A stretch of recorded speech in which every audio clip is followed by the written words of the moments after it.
Good morning বন্ধুরা, আমি সঙ্গীতা। আজকে আমি বানাবো পাঁচমিশালি সবজির রেসিপি।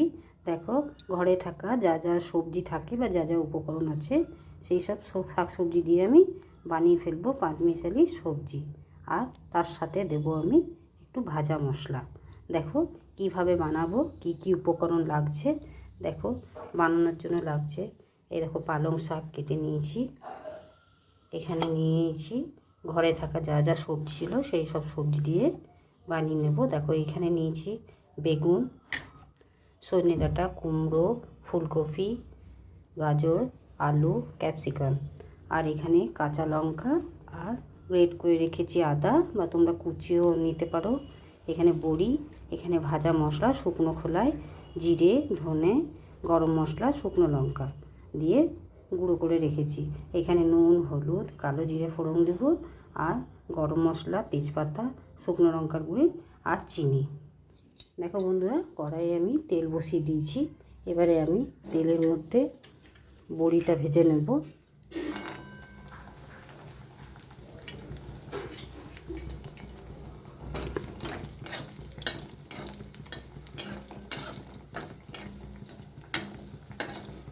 দেখো বন্ধুরা, বড়িটা আমার ভালোভাবেই ভাজা হয়ে গেছে। বড়িটা এবারে আমি তুলে নেব। দেখো বন্ধুরা, বড়িটা ভেজে তুলে নিয়েছি। এবারে আমি সবজিগুলো এক এক করে ভেজে নেব। দিয়ে দেবো প্রথমে কুমড়ো,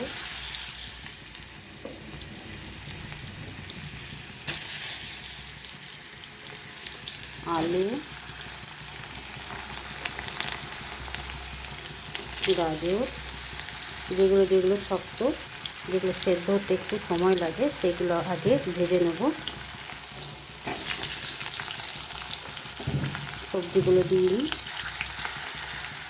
তারপর দেখো বন্ধুরা, সমস্ত যেগুলো শক্ত সবজি, যেগুলো কুক হতে একটু সময় লাগে, সেই সবজিগুলোকে আগে আমি ভেজে নেব। এইভাবে আমি কিছুক্ষণ ভেজে নিই। তারপর বাদবাকি যে সবজিগুলো আছে সেগুলো দিয়ে দেবো। দেখো বন্ধুরা, সবজিগুলো হালকা ব্রাউন কালার হয়ে গেছে।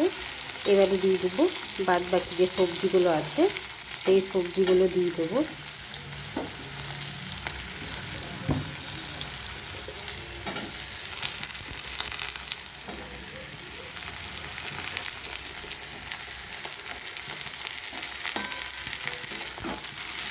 এইভাবে সবজিগুলোকেও কিছুক্ষণ নেড়ে চেড়ে নেব।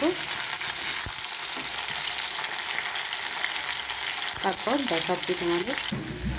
দেখো বন্ধুরা, সমস্ত সবজিগুলো আমি ভালোভাবে কষিয়ে নিয়েছি, মানে ভেজে নিয়েছি। আর কিছুক্ষণ ভেজে নিলে ভালোভাবে ভাজা হয়ে যাবে। এবারে আমি দিয়ে দেবো এখানে ফোড়নটা। দেখো, গরম মশলা, তেজপাতা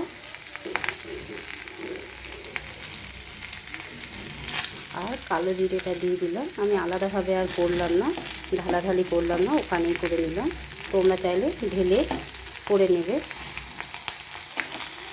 এবার কিছুক্ষণ আমি ভেজে নিই ফোড়নটা, একটা সুন্দর গন্ধ না বের হওয়া অবধি নেড়ে যাবো, ভেজে নেব মশলাটাকে। দেখো বন্ধুরা, ফোড়নটা ভালো মতন ভাজা হয়ে গেছে এবং সমস্ত সবজির সাথে ভালোভাবে মেশানো হয়ে গেছে। এবারে দিয়ে দেবো কেটে রাখা পালং শাক আর ডাঁটাগুলো।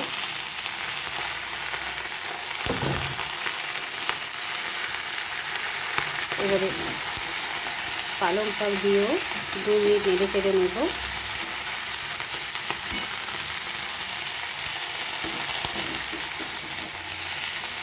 এইভাবে 2 মিনিট নেড়ে চেড়ে নিই। তারপর তোমাকে দেখাচ্ছি। দেখো বন্ধুরা, পালং শাকটাও ভালো মতন কুক হয়ে গেছে। দেখো, দেখেই বুঝতে পারছো। এবারে আমি দিয়ে দেবো, দেখো, চিনি, লঙ্কার গুঁড়ো আর হলুদ আর নুন।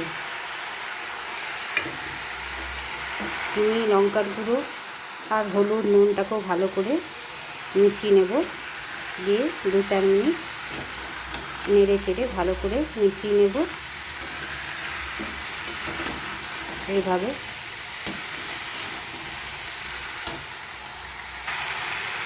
দেখো বন্ধুরা, সমস্ত সব কিছু ভালোভাবে মিশে গেছে। এবারে আমি দিয়ে দেবো গ্রেট করে রাখা আদা আর চেরা কাঁচা লঙ্কা। এই আদাটাকে সমস্ত সবজির সাথে ভালো করে মিশিয়ে নেব এবং কষিয়েও নেব, যাতে আদার কাঁচা গন্ধটা না থাকে। এইভাবে আমি কিছুক্ষণ ঢাকা দিয়ে দিয়ে কষিয়ে নেব। দেখো বন্ধুরা, সবজিগুলো ভালো মতন কষানো হয়ে গেছে।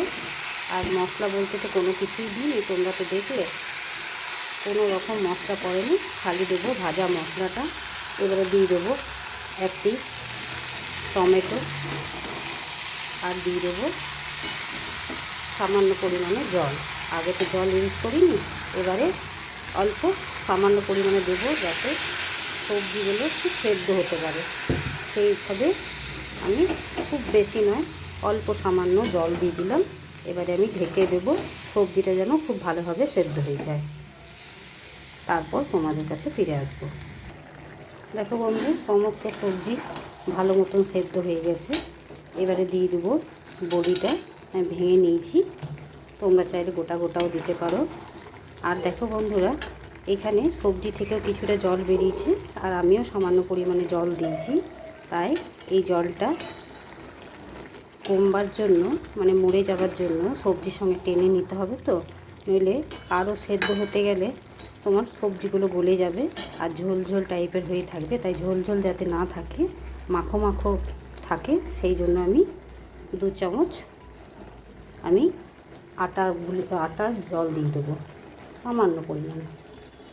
তাহলে সবজিটা গাঢ় হয়ে যাবে।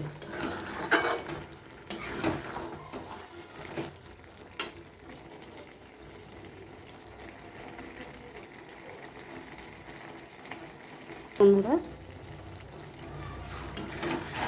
পাঁচমিশালি সবজি রেসিপিটা দেখো কমপ্লিট হয়ে গেছে। আটার যে 2 চামচ জলটা দিলাম, তাতে দেখো সবজিটা গাঢ় হয়ে গেছে এবং সুসেদ্ধ হয়েছে।